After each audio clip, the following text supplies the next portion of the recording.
I think there's a lot of movement behind the ugly ads. I see a lot on Twitter about it in the D2C space. I actually got an Yeah. email earlier this week, I believe it was, or it was late last week from Ad Age, where they were putting Mhm. out an article about, I can't remember the term they use, like imperfect ads are the way to go or something like that. And I was like, they're Why ripping are off they not ugly reaching ads. out to me? What Yeah, the heck? I'll forward you that email. I was like, this Oh is my this is God. ugly ads.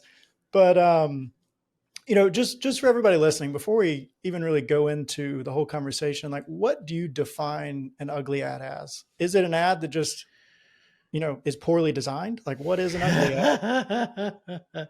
No, no, it's not. An ugly ad is anything where you're taking any step in the direction towards not making the most perfect possible, you know, aligned, even, branded, beautiful ad. Anything you can do in the opposite direction of that is making an ugly ad. Ugliness is on a spectrum. So you don't have to go all the way 100% to the ugliest thing you can make. Nobody needs to do that. I'm not even saying anyone really should. But the more ugly you can make things, the more often authentic it can look and feel. Yeah, and that authenticity is super important for, Reels, TikTok, whatever it may be. Yeah. I was looking through your Twitter and I saw that you Mhm. put out a tweet that said, perfect ads are easy to make, ugly ads are Yeah. difficult. Can you explain that a little bit? When I tweeted that, I did leave there was a lot left out of that tweet. That tweet needed a lot of explaining, and I did not expect to get to talk about it on a podcast. So I'm thrilled. I'm bringing the Um, receipts out here. yeah. So I saw, I don't know if you've seen, there's the PostIt Note ad thing, like Yeah, that's been sticky going note. around a lot lately, right? Like the thing with me and Ash that came out of Twitter, and like a lot of people have just been like taking that idea, and like that's great. Like I'm so honored to that people are like taking that on and using it as a way to like go and make ads. But the thing is, like, someone shared with me an example from it doesn't matter what brand, I don't need to say what it is, but like a brand that took that idea but like just made the perfect version of it, meaning that it was a shot of a straight on like gym locker or school locker with a photoshopped post-it note on it with like very pretty handwriting that was probably computer generated or like photoshopped. And like I appreciate the attempt and that they're doing that, and it probably would work better than something else that they would have been doing. But it's very easy to make it perfect. My point was it's very easy to make the perfect straight on shot of a locker. I mean, technically it probably takes more work to get that photo, for someone to take that photo, but it's just it's following really boring rules, boring visual rules, but that creators and marketers and like brand people, like they all want to have these rigid rules. We shoot our brand this way, it is straight on, we use the shot this way, we show the logo this way, we do all these things in this rigid box. And that is really really easy to do. Once you like waste all the time building that infrastructure, it's really easy to follow those rules. It's hard to think through what does the consumer actually want to see, and then like take a product and then like slap a post-it note on it, right? And like now you have an ad. Yeah, technically this is much easier to do, but psychologically I think it actually is harder to get out of that like framework that designers are cornered into. Is like we have to follow these design rules, but that's the easy part. So I don't know if it's the best tweet, my best tweet, but I liked explaining it. I think the explanation is actually where that tweet really lives. No, I think that's good. And that's why I pulled it actually, is because I felt like I could kind of feel where you were going with that. And it helps me lead into this next question, which I have, which is, um, I was listening to the Chew on This podcast with the guys from Mm-hmm. Obvi, and I believe, I can't Mm-hmm. remember which episode it was, but someone on there was talking about like, graphic design. You can have a term graphic designer, but like some people may specialize in logo design or Yeah. label packaging design or website design or things like that. And it had me thinking on, there could be some qualifications that are needed from designers to excel at Facebook ads. Is there anything that you feel is needed from a designer if they're getting into Facebook ads, do they need to know media buying? Do they need to know data? Am I stressing you out too much with this question? Yeah, I don't want to like crap on a whole profession, right? And I don't really intend to. I think I think a truly great designer Mhm. really deeply would care to make stuff and think through stuff that would work for their audiences. But I also think that a designer is not really helpful for Facebook ads in 2023. Hmm. I think it's great for your website. I think it's great for your emails, for your packaging, anything else that's like brand owned. Like you can do it for your organic content. I don't really care. But for paid ads, there's in my very strong opinion, there's much less use for it, because a lot of what can be done is templatized and very Hmm. simple and easy to use, and a lot of it is more authentic stuff that should be made not in Photoshop but in camera, because like the stuff that the audience is looking for is not photoshopped. I mean, there are things like there are certain audiences and there are certain products that do cater to those audiences, like do cater to that kind of like aesthetic, like maybe certain people that are really into interior design or really into like graphic design, even like, yeah, those people, yeah, design away Hmm. for them. But like most people, even those people included, the content they're consuming at scale on these platforms is not made in Photoshop. Hmm. It might be made in like Premiere, it might be made in a video editing program, uh, or maybe in CapCut, but it's usually being shot on a phone and being mildly touched up in a phone app, not really brought to a computer. So that's what I'm seeing, and that's the more authentic thing. That's the more expected thing. So if I was a designer, I mean, I wouldn't be scared because there's plenty of work for designers, but like just in terms of Facebook ads, I just don't, it's not something I want. But that's not to say I don't need a designer. Like do work with designers to make some ads, especially like sale assets and things like that. But I also like did like I actually have post-it notes. I'm trying to find it here. Like I have like post-it note here, post-it notes here for ads I'm like making post-it note ads for. And there's other ways you can communicate that in camera. Not everything has to be post-it notes. I'm not a make Yeah. Yeah. post-it note ads guy. Um, but yeah, it's hard for me to think through like a designer, like a graphic designer who would only be comfortable limiting themselves to that.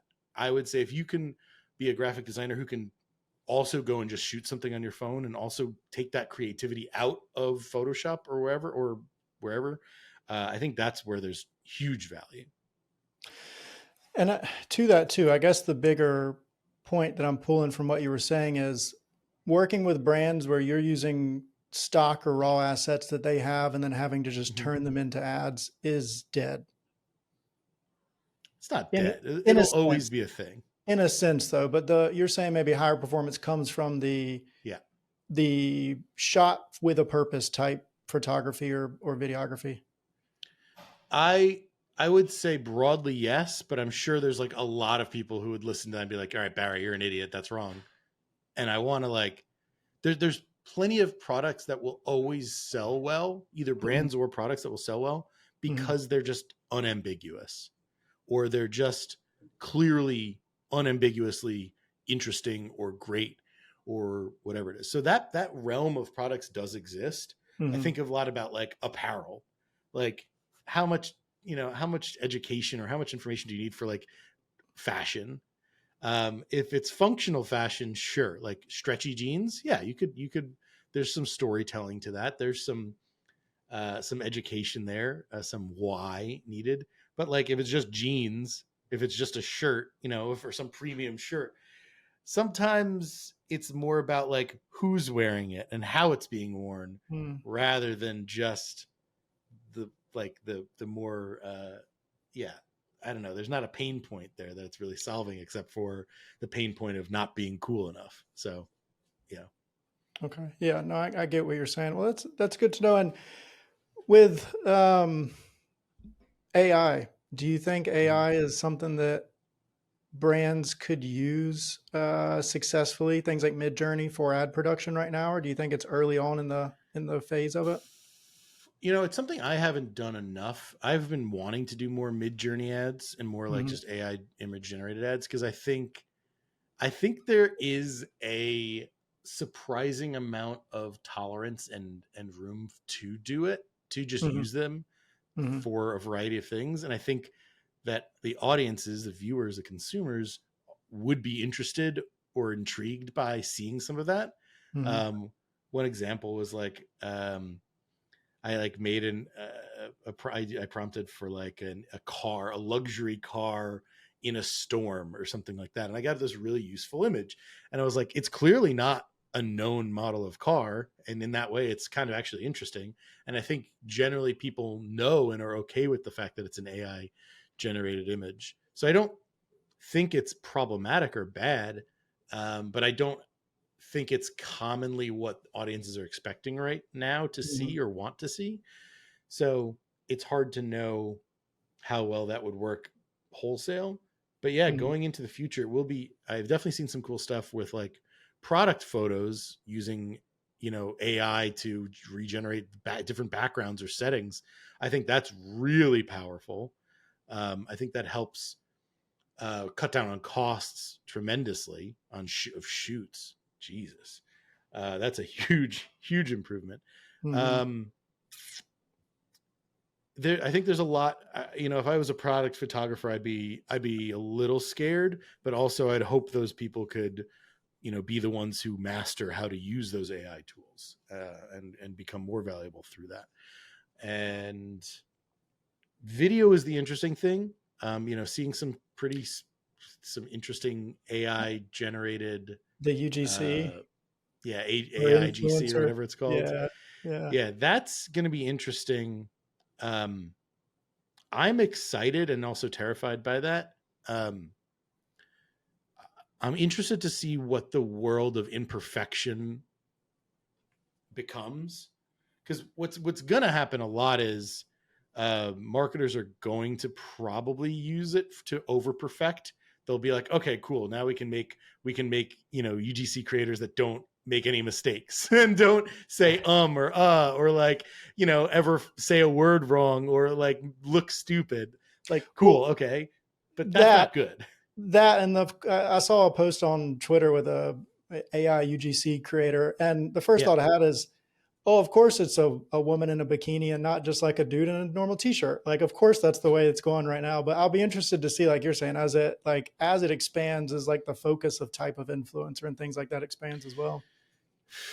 I mean, if I saw exactly what you're talking about, and I agree about the woman in the bikini thing. And I think what's interesting is it'll be interesting to see where the technology leads, so that it won't be about like some designer trying to build creative perhaps for the broadest possible market, which is often what I say is like, make the Mm. creative that is the most broadly relatable. But it's very possible that you could soon be making creative, taking the ad concept and then putting different looking people in there that more people could find either attractive or relatable.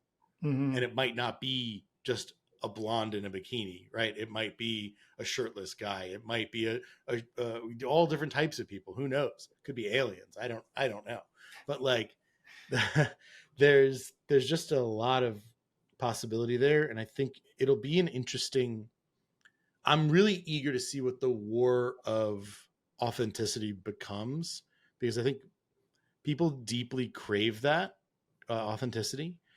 And there's going to be something where creators are going to wind up doing wackier, more human things, I think, in order to endear their audiences, stuff that will be harder for AI type stuff to generate. But we're probably not that far off. I mean, this is really deep. We're probably not that far off from, computer generated visuals perfectly recreating whatever you want Hmm. visually. in terms of, and then it comes down to someone directing that to want to put in imperfections and ugliness and authenticity.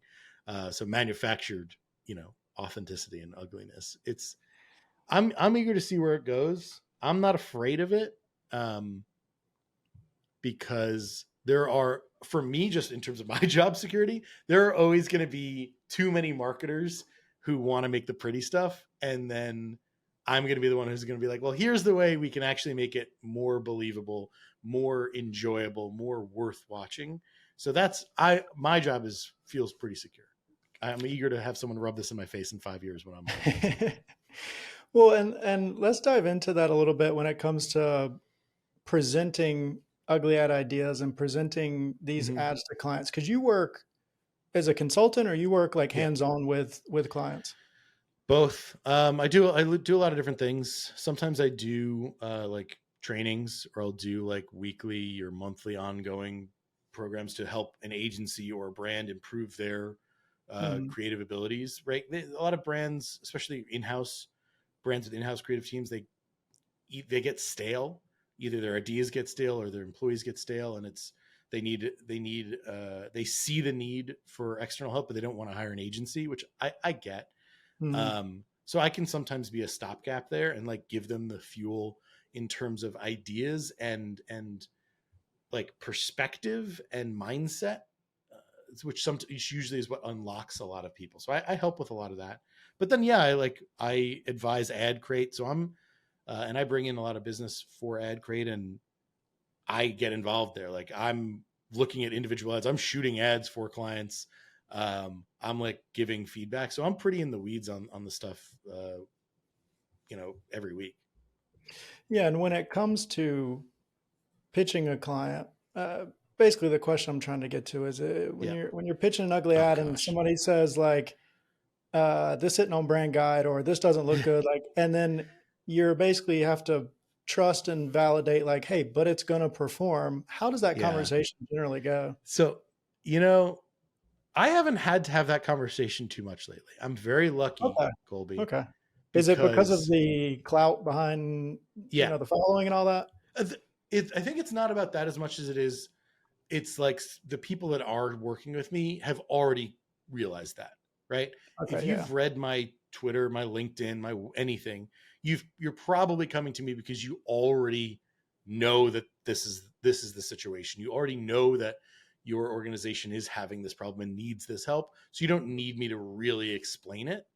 The fact, in fact, the people that do need it explained to them are not interested in talking to me at all.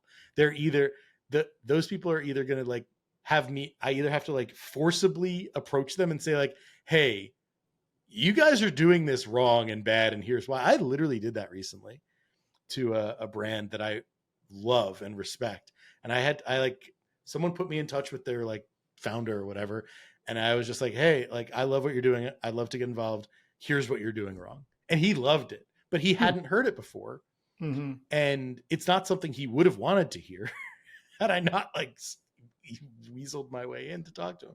And I don't usually do cold outreach type stuff. I usually have a lot of inbound. So it was interesting for me to like, oh, I can go and shit on this guy's ads and he likes it. Cool. But yeah, there's a lot of room for that. I am so deeply used to having to do that when I was at my last couple jobs before I went out on my own, like having to fight tooth and nail to get just an inch of ugliness in an ad. I Mm-hmm. always like telling the story of one very big, well-known brand startup that like there was a crease in a bag, like a crease in the packaging in a video that we shot that like we'd already shot weeks ago. It just got finished editing. Like 12 people in the team all approved it. Everything was fine in the agency. And we sent it to the client. They're like, oh no, we can't use that. There's a crease in the bag in the product. And everyone was like, what? It's like, that's how it came. That's how the product came. And no one would notice that as a negative. In fact, it looks more believable because it's not Mm-hmm. perfect. Mm-hmm. And I said, like, can we at least just spend $500 on it just to see how it does, so we can know if we should reshoot it or not? And they did not let us. And Oh I wow. am still bitter about that to this day. Um, so yeah, there are people that are more driven by ego, and they don't have the financial incentive or any incentive to do what is going to perform better. They just have they just make the decision that's going to make them look better at their job and feel Mhm. better about themselves, and or reinforce their already existing beliefs that like it does need to look this way. We can't have our brand look slightly unpolished at all at any moment for any reason. So um, yeah, it is an uphill battle, and I think a lot of those people that hold those jobs are going to be out of jobs, or they're going to drive their businesses into the ground, um, Mhm. or they'll get acquired because that business is great at something else other than Facebook ads. Yeah. Who knows? But yeah, Yeah. I see a lot of those brands struggle. And that's from a like a visual creative perspective. And one thing I see oftentimes, and I'm curious if you do as well, is sometimes it seems brand objectives come before voice of customer. So like the Mm. messaging that goes out on landing page and the messaging that goes out on ads is more about like brand USPs that may not necessarily be in Yeah, line with the client right. or the customer. And it Yeah, doesn't seem like there's a lot of due diligence in like actually looking at reviews and looking at post-purchase surveys and things like that. yeah. I actually saw someone on LinkedIn yesterday, like a video on LinkedIn. They were like giving here's my tips to like make ads succeed. And it like the like number 2 tip was like, don't talk about the problem too much. It was like, talk about your features and benefits. I was like, wait, yeah, no, Reverse. like, hold on. I understand why you would say that. And maybe you're working on a large scale brand that already has a large following. But like, a lot of the brands I talk to and work with are smaller newcomer brands, either creating new categories or they're challenging an incumbent in a category.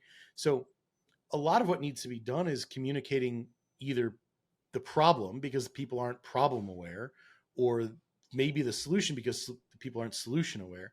But generally, I find the easiest way to get a lot of this done is just going in via the problem route, because the problem, when you talk about a relatable problem, uh, it relates to people who don't know who you are and don't know what you're selling, and it also relates to your most like excited customers. Both of those people on both ends of that spectrum, you can get their attention.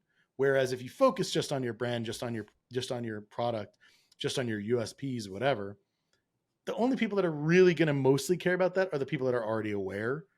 And then your ads will just get good signal from that, maybe because those people are like, oh yeah, I love this brand and this product. But those aren't the people you need seeing your ads if you want to grow your business. So if you want to grow your business in general, you need more new people coming in. And to Mhm. do that, you need to make more people problem aware, solution aware, brand aware, product aware, whatever it is. They don't understand. And good ads can do that really well. And do you have any specific strategies that you use for customer research? I think I saw on your Twitter as well when I was doing a little Mm-hmm. pre-call deep dive. It was a picture of like number one way consume the content the customers consume and Yeah. close foreplay and add a meta library and focus on like what the actual customer is looking at. Yeah. I would say it's two pronged. It's that exactly. I'm glad you caught that. And I'm glad you brought that up. That's so important. It's so easy to do too. I have multiple Instagram accounts and TikTok accounts that I go into to look at different things, Hmm. right? So I have like a car one, I have a beer one, I have a like a That's, travel one, that's smart. and each one of those gets fed different organic content and gets also fed Hmm. different ads, sure, but more so the organic content is what's interesting.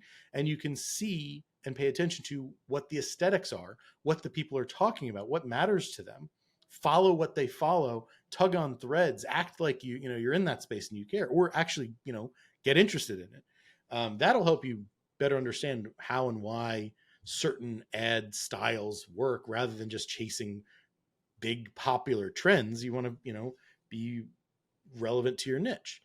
The other tip, is take that I do that for mostly aesthetic reasons.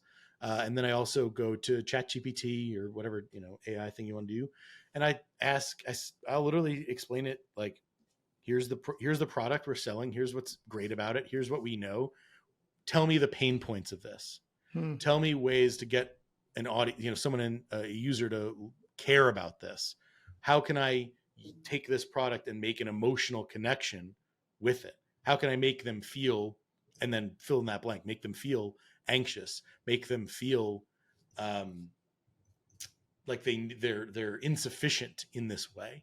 And then I kind of combine those two things, the visual aesthetic of what's going on in the organic world, and then focusing on those pain points and telling the stories, the relatable stories that ChatGPT can actually really help me get to quicker than I would just by trying to come up with it on my own. Yeah, it's a lot quicker and easier to revise work already done than to Yeah. start from new. You know what I'm saying? So I find ChatGPT can help Yes. with that a lot. I am a extraordinary editor. I'm a kind of mediocre, maybe even bad, like creator from a blank page. So Okay. like I'm really an optimizer more than I am a really good creator of things. I gotcha. I gotcha. And when it comes to Reddit, do you use Reddit at all for customer research or Probably not enough. I mean, I use Reddit as a user as a myself. Like user? I've advertised on there a little bit. I don't know if I specifically do it for any of my recent clients. How to use it? What do you do? We've done it specifically for just looking for threads. So like specific or threads or communities, whatever you want to call them, Yeah. that relate to the product type that we're going for. So we have a print on demand company that we run ads Mm-hmm. for, and there's been a lot of print on demand communities or Reddit threads that we've gone into looking for like what are people talking about when they're comparing two different providers, or because people are Of just course. unfiltered on Reddit. Like Yeah. it's like another layer of blunt honesty on there. So I have a popcorn client. I'm gonna go see if there's like a r/popcorn that's anything useful. I can't imagine it would be. yeah, Like it might be similar to like we were working with a grilling client and we found a grilling one, but it's just a bunch of 40-plus-year-old men complaining about their wives putting certain knives in the dishwasher and pictures of steaks. Like so there's yeah, not a lot of content we can gain from it, but some communities will be helpful. yeah, yeah. I'll look for some other ones. I think there's some car ones I should probably pay more attention to. But yeah, no, that's a really good point. I mean, I think that's kind of how I want to say that's kind of how I use like Instagram and Yeah. TikTok, but not really. It's similar, but there's not as much of that community vibe there. So there's probably a lot of communities it would be worth digging deeper into, that are less publicly on like Instagram, TikTok, and more kind of private. And it's not private necessarily, but it's more like insular. It's more contained. Yeah. And anonymous, if you will, Right. Ooh, with good point. things. Yeah. So I'm going to shift gears quite a bit and Sure. go towards one of the other points that you said at the beginning you like to talk about, which is Mm-hmm. campaign structuring, or you said like consolidation or simplification with Mm-hmm. things in accounts. Yeah. What's your take on the best way to test creative? Do you Yeah. set up separate campaigns specifically for ad creative testing, or do you launch Yeah. them directly in, or what's your go-to? Yeah. Yeah. I like to have typically a creative testing campaign, and Mhm. then in it, every concept that I'm going to test gets its own ad set. All the ad sets have the same targeting, unless I'm intentionally trying to do something different for some reason, which I'm almost never doing. But they're all the same targeting, they're all the same Mhm. exclusions, they're all the same placement setting, everything. And then the only variable is the creative. And I prefer to do that with manual budgets, because I understand that if you use CBO, yeah, it can make things perform better overall.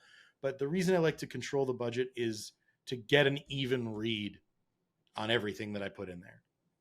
I'm consciously choosing to perform a little worse, but to be more confident and more have a better understanding of what is working and how and why, by just setting the same budget for every single new ad set that I launched. Mm. I'll, launch the first, when you first start it, you launch, your best known ads, you get a baseline. That's your, goal cost to beat. And you keep just trying to beat that. And then if something works, you can scale it up there. You can move it over to a scaling campaign. The important note I'll have on my a big preference I have for that setup is to have those ad sets certainly excluding all customers. Under no circumstance do I want any of those ads being shown to existing customers. That is not only not helpful, it is actually harmful to the uh, optimization system and to my own optimization brain. I do not need to learn which ads work best for my existing customers. Mm-hmm. That data taints any learning that I have. And it also taints the machine learning's learning that it can, because it will optimize to what gets the most purchases. But if your goal is more purchases from new people, those are two very different things. And then I'll also usually exclude recent visitors, and that depends on the type of product or client or whatever it is. That could be 7 days, that could be 1 day, that could be 30 days, could be 180 days, depending on whatever that is. But then I'll keep that exclusion consistent, and then usually a 1 or 7 day engager exclusion on there. And all of this is not rigid. I don't want anyone to take this and be like, all right, Barry said do this, now do this. Follow it It's all exactly. about Yeah. it's all about understanding why, because it's all about understanding what the system can and will do. If you don't set these parameters, it will cheat. It's not like it's going to cheat and it's going to like hurt your business necessarily, but it's going to cheat and favor the things that are easier for it to do. So it's just going to want to get the lowest hanging fruit. The system is not incentivized to get you net new customers from the top of the tree. It's just incentivized to take credit for any of the fruit that's already fallen off the tree and any of the fruit that's about to fall off the tree. And it just gathers it all up and it says, look at all the fruit I got you. Here's the money you put in. Here's the fruit I got you. So I'm trying to encourage it to like come up with smarter ways to grab other and more fruit, that isn't, just falling off the tree. The stuff that needs to, I don't know if that's the best analogy because of gravity, but because like in reality, there is no gravity in advertising. Like all the apples aren't going to fall, right? So it's maybe a bad analogy, but it makes sense though. Have you get what I'm Facebook saying. have Facebook work for it. Like have it actually validate creative based on the target goal you're going after once you fully launch it. Yeah. And like, again, I want the system to get those learnings, and I want my own self to get those learnings about if, does this ad or do these 10 ads, whatever, actually get people who don't know what I am, don't know what I'm selling, to the best of my understanding and knowledge of their, having been to site. Does this do a good job of bringing them in? A better job of bringing them in. So yeah. And then I'll have usually like ASC as my like scaling prospecting, retargeting hybrid. And yeah, that I still exclude customers, but generally would not exclude anything else or control anything else. But I'm still like always figuring that out. Well, no, I love that. And I'm going to do a shameless plug of this podcast and say you looked at the marketing mindset behind why you would do the testing that way. But any other, in general terms, any other like mindsets or strategies you would say are successful in 2023 for Facebook ads in terms of media buying structures? Yeah, it's all about simplification. So many, I mean, every day I just like hit my head on the desk when I hear so many people saying like, oh, create a new account, duplicate. They still like, oh yeah, your campaign performance is bad. Duplicate it. Turn it off. Yeah. I mean, the name of the game is simplification, and keep as much data as you can on the fewest possible things, and being aware of the overlap everywhere.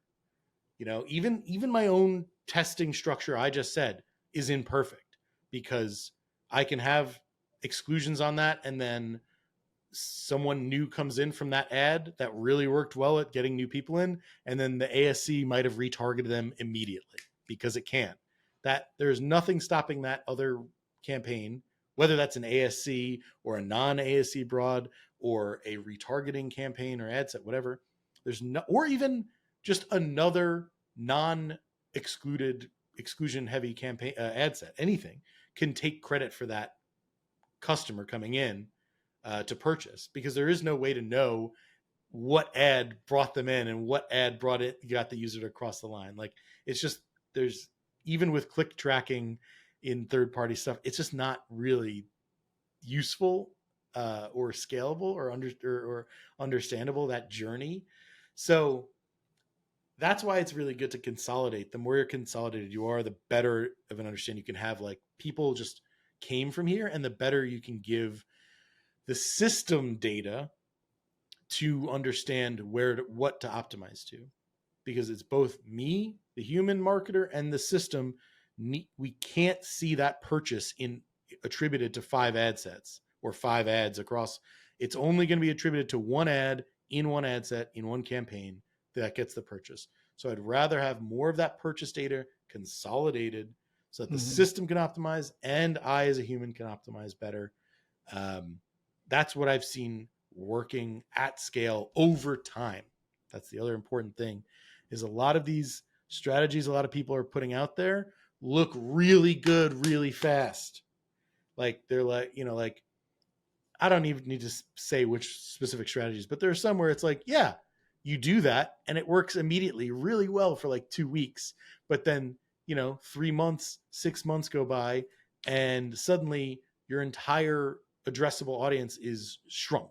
You've only effectively just made a system that just retargets, and you've only catered creative that just only works for your warmest audiences. And if you don't have cold traffic coming in from somewhere, then it's not doing anything useful. Run dry. So yeah, it just goes dry. I see it happen way too much, and it's this awful, frog boiling situation where you just don't know until you're already toast. Well, this is good. I feel like we've gone over a lot with the ugly ads. I feel like we've gone over a good bit with the account structuring. If you had to summarize everything we discussed into a mindset, how do you think marketers should look at creative or just overall paid media? Simple. The game is simple. The rules are simple. The tools are complex, but it's simple in that really think through who can and will see the ads, who the machine will show the ads to if it was given the opportunity to just do it as cheap and efficient as it can, which the machine is set to do. And the machine doesn't understand your marketing goals or your desires or your business goals. It's not programmed that way. So just think through, what is the messaging that can work best for these audiences that I'm going to be that the ads are going to be shown to. How do I get out of the way of the system? How do I not interfere? How do I let it do its job? And then how do I use both the data, make sure that I'm giving the system good data so that it can make good optimizations, and also make sure that I'm getting good data to check that the machine is making good decisions and optimizations for the business and not just for making ads manager look good. So I think that overall is like getting really, really into the basics, I think and mastering those is like super important, rather than just trying to get some tip like, okay, what's the campaign structure that's working best for you guys now? Like, that's never been good. It's really about getting the foundational basics right. Love it. And for anyone listening that's at the stage of figuring out what they'd like to do in the marketing industry, what marketing role or roles would you say will have the highest demand or opportunity in the next 3 to 5 years? Wow. Great question. That's a hard one, because like, I want to say it's creative. Performance creative, I think I just see this. There's so so much need for it and such a big gap for it. Mhm. And I also wonder if like truly the great creators who could be getting involved in it are making better money doing other things, Mm. or maybe they don't realize how much money they could be making doing ad stuff. I don't know. But I think there's a lot of need for that. I personally think that a combined, well, but a media buyer who understands the deep basics that I'm talking about and can handle creative, I think that is an unstoppable uh, person. But it's also not really a role that people are necessarily hiring for. But it is extraordinarily valuable in other roles to be able to have that technical ability and that creative ability. And Mhm. it's all of it is like deep empathy. Mm. Work on your empathy as best you can. Empathize with customers and also empathize with machines, because you have to understand, like, why is the machine making decisions and Yeah. making predictions. So you got to have empathy for the machines. I can't believe I just said that. I got to write that down. That's funny. I love it. And last question for you here. Where can listeners connect with you and learn more about your business? I know at the time of recording this, you just have a new 50 ad creative template pack that's out as well. Yeah, there's a lot of things I could plug. Yeah, Creative OS, the new expert packs just dropped. So if you wanted to just use a cheat code and like steal 50 ugly ad templates that I use and made, like, you can just go buy that straight up. That's from creativeos.io, I think. But anything you want from me, you can get from my website. That's hottgrowth.com, HOTT growth.com. Or just find me on Twitter or LinkedIn, Barry Hott on LinkedIn, Bing Hott on Twitter. I'm on YouTube and TikTok a little bit too. I'm all over the place. I do spread myself too thin. And the websites where you can get the $4,000 hats and the If you want a shirts as well. $4,000 hat, make ugly ads, makeugly.ads.com. That site's getting updated, and I'm working on that. Big shout out to Nico Moyo, who I hope I'm pronouncing his name right. He's helping me fix up my site. But yeah, you can get your hat there, $4,000. There is a discount code for a significant amount off, which will only be available to my newsletter subscribers soon. So Hmm. definitely, if you liked anything I said, please go subscribe to my newsletter. You can find it on my website or wherever. If you can't figure out where to find my newsletter, don't follow me. don't subscribe to my newsletter. You're not going to like it. Barry, it was great having you on. I appreciate you walking us through all this today. Colby, you're a blast. Thank you for this has truly been a blast for me. I appreciate it. I appreciate you.